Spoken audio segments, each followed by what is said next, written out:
From Philharmonic Hall in Lincoln Center, home of the world's greatest musical events, another program in the award-winning series, the New York Philharmonic Young People's Concerts, under the musical direction of Leonard Bernstein.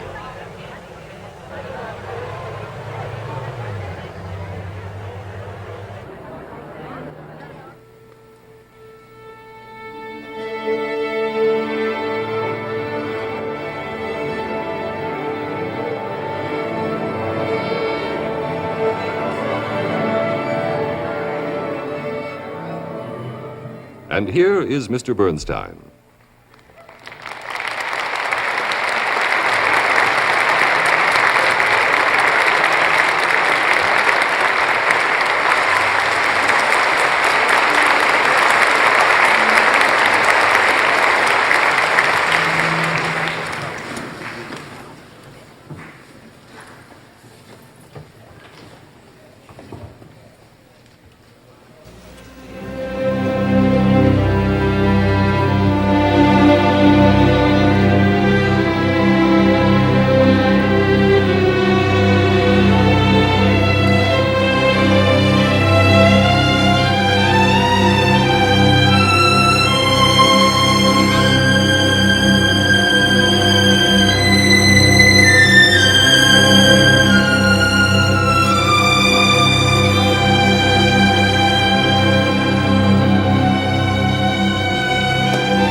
That beautiful melody is from the Leningrad Symphony by Dmitri Shostakovich, and that's a typical Shostakovich sound. Broad, noble, proud, songful, rich with feeling. During the coming year, 1966, this extraordinary Russian composer is going to be 60 years old, and we are therefore dedicating this program to him and to his lifelong devotion to his art. May it long continue.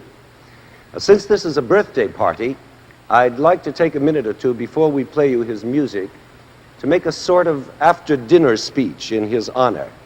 I particularly want to do this because in these days of musical experimentation, with new fads chasing each other in and out of the concert halls, a composer like Shostakovich can be easily put down. After all, he's basically a traditional Russian composer, a true son of Tchaikovsky.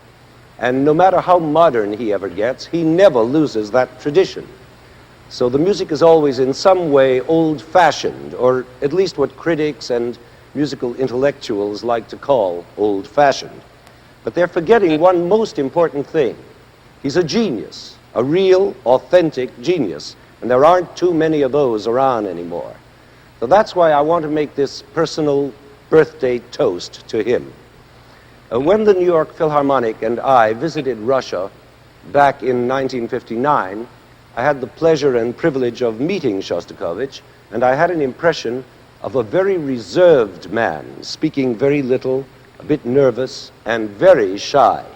I suspect that that's the true nature of the man, but you'd never know it from hearing his music. As a composer, he has a great deal to say, serious or light, whatever it may happen to be, and he says it with enormous confidence, ease, and boldness. Now, I suppose that's one of the most fascinating things about artists, how different they can be as people from the art they create. The most sure-handed painter may be very insecure in his daily life. The greatest writer may have trouble spelling the simplest words, and the most intelligent physicist may be incapable of adding up an ordinary grocery bill. Well, Shostakovich is a bit like that. Out of this shy man, hidden behind his eyeglasses, has come some of the most powerful, brash, unshy music ever written. His famous Seventh Symphony, known as the Leningrad Symphony, which was written in Leningrad in 1941, while the city was more often than not in flames from the Nazi bombings, that Seventh Symphony lasts 75 minutes, requires an extra brass band, and makes the walls fall down. There's nothing shy about that. His latest symphony, which is number 13, lasts an hour, and includes a chorus which sings Yevtushenko's famous poem against anti-Semitism. So you see, Shostakovich has a lot to say musically, and very often what he says is noble, original, and deeply moving. But this is a birthday party, and birthday parties should be gay and amusing, not necessarily noble and moving. Besides, you should know that Shostakovich is also world famous for his marvelous sense of humor. He's written some of the most downright funny music there is to be heard. And therefore, I think it's especially proper for us to celebrate his birthday in an atmosphere of fun. So, in just a moment, instead of a long, serious work, we're going to play you one of his gayest and most amusing works, his Ninth Symphony. Although this symphony has 5 movements, it's a very short work, so we can play you all of it, and I think you're going to enjoy it a lot. This Ninth Symphony by Shostakovich is rather like a witty comedy in the theater, where you're treated to one joke after another, puns, wisecracks, punchlines, surprises, twisteroos, but somehow all adding up to a work of art. Now, almost every symphony has some kind of joke in it. Even the most serious symphony by Beethoven or Mahler has at least one movement, usually called the scherzo, which is humorous, maybe not out and out comical, but satirical or bitter or mocking or something. But this whole symphony by Shostakovich is all humorous, every minute and every movement. It's all one big series of jokes. The first and foremost joke is the very fact that it is his Ninth Symphony. You may well ask, what's so funny about that? Well, I'll tell you. That number 9 is a magic number with composers. Ever since Beethoven, it's come to mean the crowning final output of a symphonic composer. Beethoven's Ninth, as you must know, is the huge symphonic monument of his whole lifetime, his last symphony. And since then, it's become almost a tradition for a composer to crown his life with his Ninth Symphony, if he can make it, of course. Mahler and Bruckner did make it. They both wrote gigantic Ninth Symphonies of farewell. Brahms and Schumann never got beyond number 4. Mendelssohn did reach 5, and Tchaikovsky reached 6. But if you can reach number 9, it had better be a whopper, worthy of that magic number. But not Shostakovich. You see, he had just written 2 whoppers, number 7 and number 8, both very long, very serious, very patriotic symphonies, and both having grown out of his wartime emotions. But now it was 1945, the war was over, and it was time for some comic relief from those 2 gigantic symphonies, 7 and 8. So out came number 9, a little number 9, and that in itself is a twisteroo. But the real jokes begin with the music itself. Listen to the opening theme, for instance.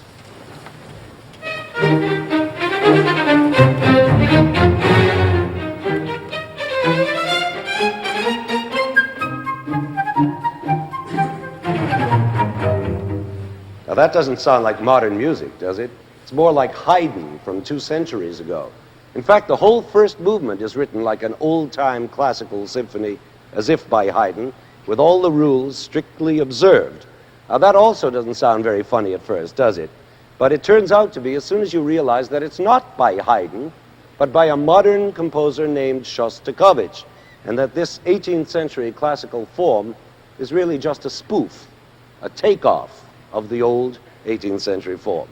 And the more strictly it imitates Haydn, the funnier it is, as you begin to recognize your old pals' exposition, development, and recapitulation. You remember those 3 hard words, 3 parts of the sonata form that we discussed in a program last year? And he goes even further by dutifully repeating the exposition, just as he's supposed to, by putting the second theme in the dominant key, just as the old rules dictated, and having the recapitulation of it in the tonic key. All those formulas from the distant past dug up again and made fun of. And what makes it even funnier is that his gay little Haydnish tunes are treated to a modern facelifting so that they're constantly surprising you into double takes with their 20th century sound. For instance, that merry opening theme in E-flat major that we just heard bounces along just like Haydn until it suddenly stumbles on a loud wrong note.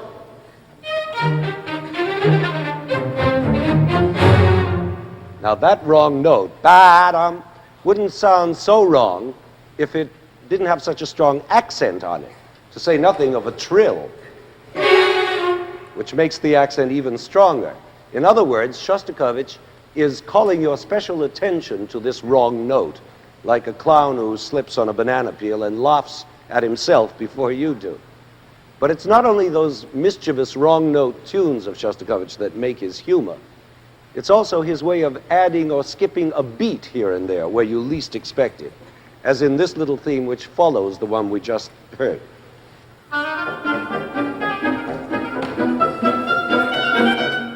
Now, did you hear that extra beat? It's especially easy to hear in this tune, which goes in what is called a sequence. That is, the same phrase is repeated at a higher pitch. So once you hear the first phrase, then you expect the second one to be identical, only higher, like this. But that's not what you get. Almost, but not quite. What you do get is a second phrase that repeats the first at a higher pitch, all right, but with one extra beat added, just enough to knock you off balance, like that tipsy clown.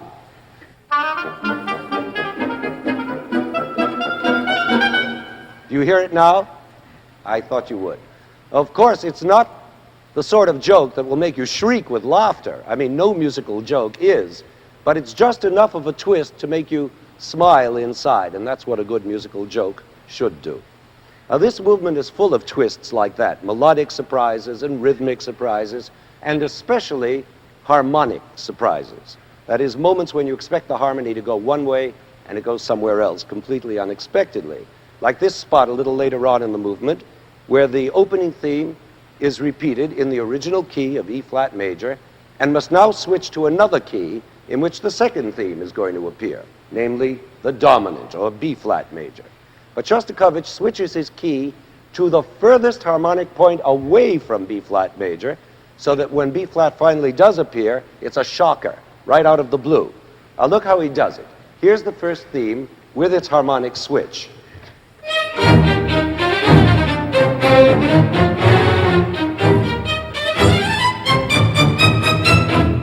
Now that's a mile away from where we're headed, B-flat. But without so much as a blink of the eye, Shostakovich wrenches us into the required key of B-flat like this. You see, there was no preparation at all for this new key. Or rather, there was a misleading preparation, as if for some totally foreign key, and then bang, B-flat major. Now listen to the whole section and see how the harmony jerks you from key to key.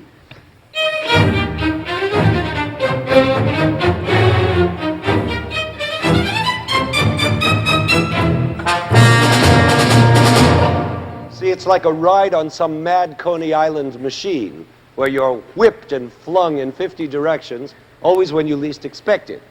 But anyway, shaken up as we are, we have reached the dominant key of B-flat, and we are now ready for the appearance of the second theme. Here comes another twist. You may remember from our program on sonata form that the second theme of a symphonic movement should provide a contrast with the first theme, not only in key, but also in feeling. That is, if the first theme is strong and manly, and the second theme is likely to be sweet and feminine, or vice versa. Anyway, in this case, the first theme, as you heard, was playful and bouncy, and so we're led to expect a second theme that will contrast by being sweet and smooth. And what do we get? Anything but, because out comes a jaunty little marching tune, whistled by the tiny, tinny piccolo.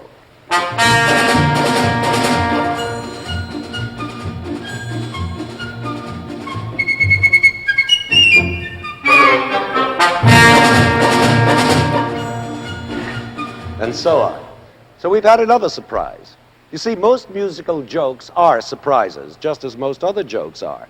You expect one thing and you get another, and somehow that tickles your funny bone. Nobody knows why. And this surprising, silly second theme sounds even sillier when it comes back in the recapitulation, because this time it's played not even by the piccolo, but by one single solo violin who's forcing out that squeaky little tune over the accompaniment of a whole brass section.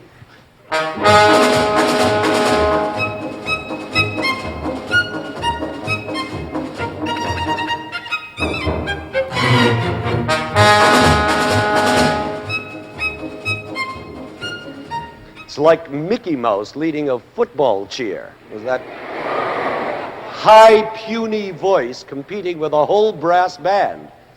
And speaking of the brass band, my favorite joke of the whole movement is made by that hefty trombone back there who introduces this tune each time it comes with those pompous two notes. Now, as you'll see when we play the whole movement, all through this section of the recapitulation, which leads up to the squeaky second theme, that trombone keeps plowing in with his two notes, always in the wrong places, as though he skipped 50 bars of music by mistake and has come in too soon.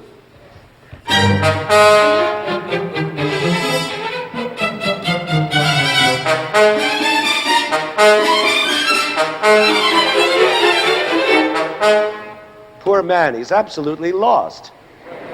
But he doesn't give up. He keeps trying, like Pluto in those same cartoons.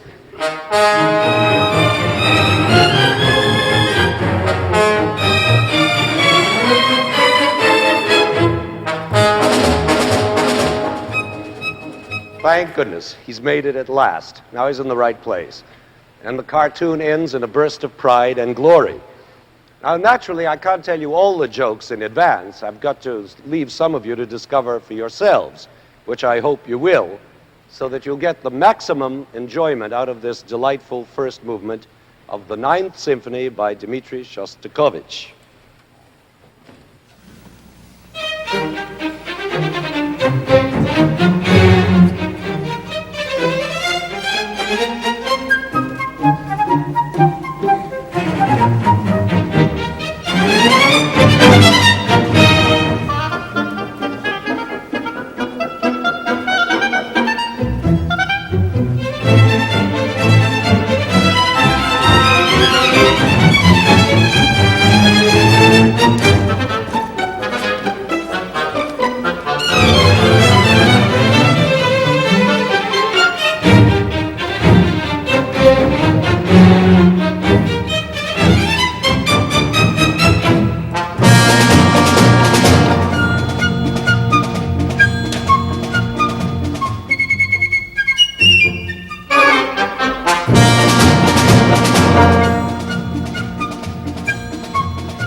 The second movement of this Ninth Symphony by Shostakovich doesn't seem to be a joke at all at first. It's a quiet, sweet little waltz, actually rather sad.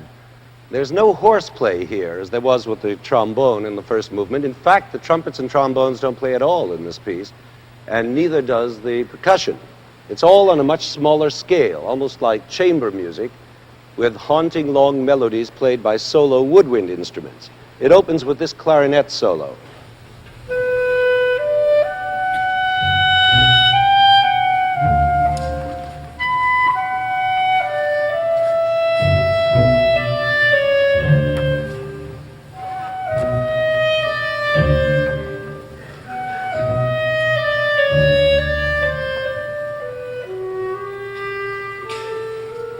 And so it goes on, wending its melancholy way. And later, that same long line is repeated by the solo flute, and at the very end, by our old friend the piccolo, who, as you'll see, has changed from his perky personality of the first movement into this gently wistful one. And in between these different woodwind solos, the strings play strange yearning waves of melody.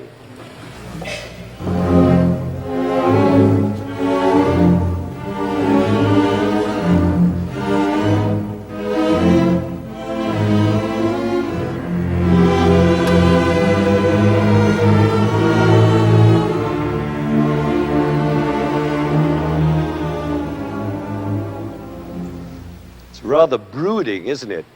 Very Roshan.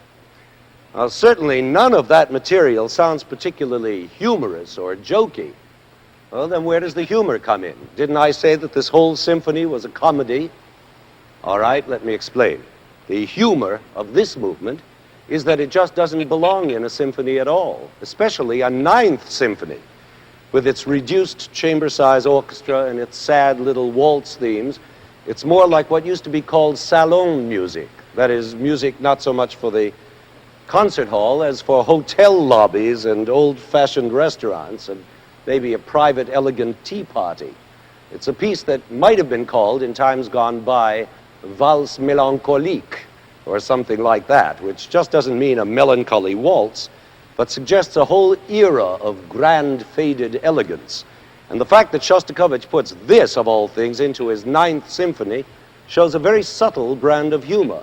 Nothing to make you fall on the floor with laughter, but to fill you with a light, sweet, unexpected pleasure. Again, it's the unexpected quality of it that makes you smile, even a melancholy smile. So here is the very unsymphonic second movement of this most unusual symphony.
Pretty, charming, sweet music, and anything but symphonic, I think you'll agree.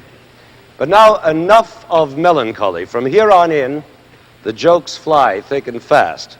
And the three little movements which conclude this symphony are all joined together, played continuously, like one big stream of fun. First comes the scherzo, that traditionally humorous movement that occurs in almost every symphony. In fact, the word scherzo means joke in Italian, and Shostakovich's scherzo is no exception. It's fast, light-hearted, and brilliant, full of rollicking rhythms, delicious wrong notes, and startling twists of harmony. And right in the middle of this playful movement, there is suddenly a stamping Spanish rhythm over which a solo trumpet blares out a startling Spanish-type tune, like bullfight music.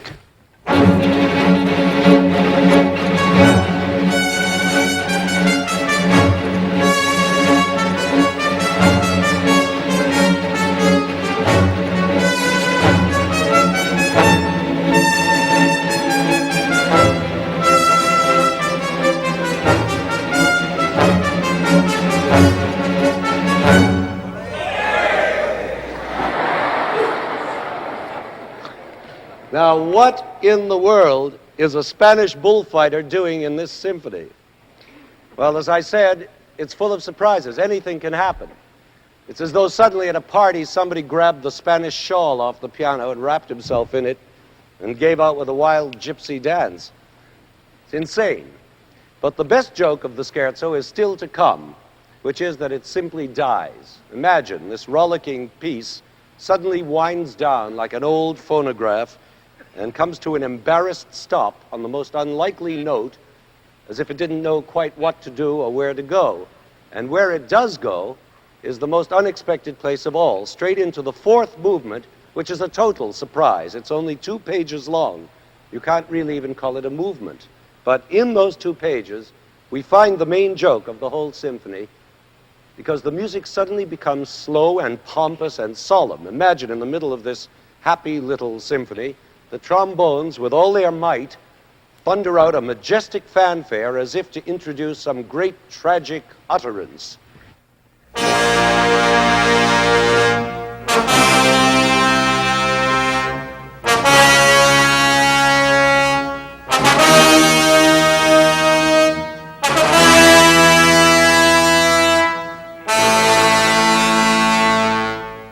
Good heavens, what a change. Is this joke symphony really going to pieces? What are we doing with great utterances? It's gone insane. Well, let's see what this tragic statement turns out to be. It turns out to be a bassoon solo in a free reciting style, very mournful and very tragic.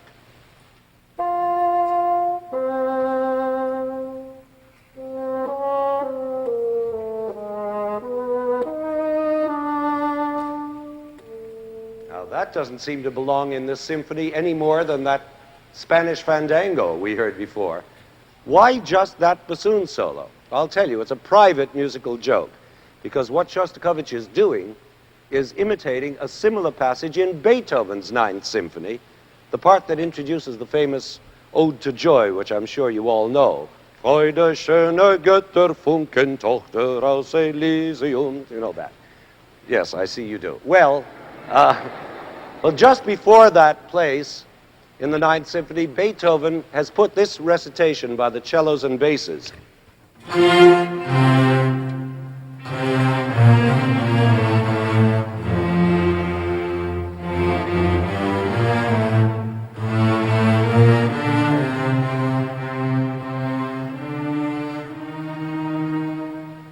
And now here, Shostakovich in his Ninth Symphony has his mournful bassoon doing much the same thing, even in the same key.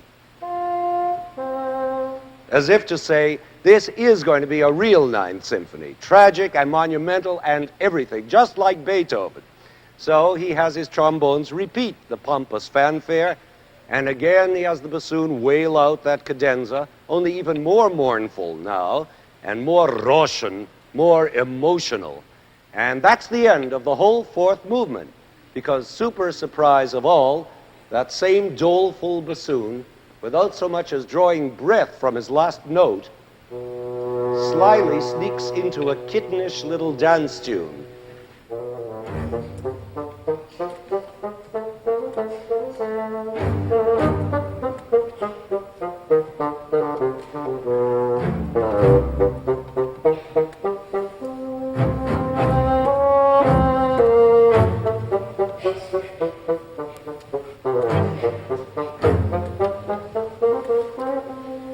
And the tune gradually gathers momentum as little by little the whole orchestra picks it up until soon we're galloping away into the fifth and final movement, which is a brilliant, breathless rondo. And so it turns out that after all, that pompous little fourth movement was just a decoy to lure us into expecting a real Ninth Symphony, a great Beethovenish one, and then only to find that it's still that same darling little Shostakovich Ninth that we started with. It's like sitting down to a big, serious banquet and being served hot dogs and potato chips. And some people might not think that very funny either, but I'm sorry for them because they won't get the jokes in this symphony. See, you have to have as much of a sense of humor to appreciate this music as Shostakovich had to have in order to write it. And I very much hope that you do, so that you can now enjoy these concluding three movements, that Spanish-type scherzo, and then the pompous trombone and bassoon bit, and the exciting final joyride. Happy listening, and happy birthday, Dmitri Shostakovich.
From Philharmonic Hall in Lincoln Center, another program in the award-winning series, the New York Philharmonic Young People's Concerts, under the musical direction of Leonard Bernstein, has presented a birthday tribute to Dmitri Shostakovich. Featured today was a complete performance of Shostakovich's Ninth Symphony.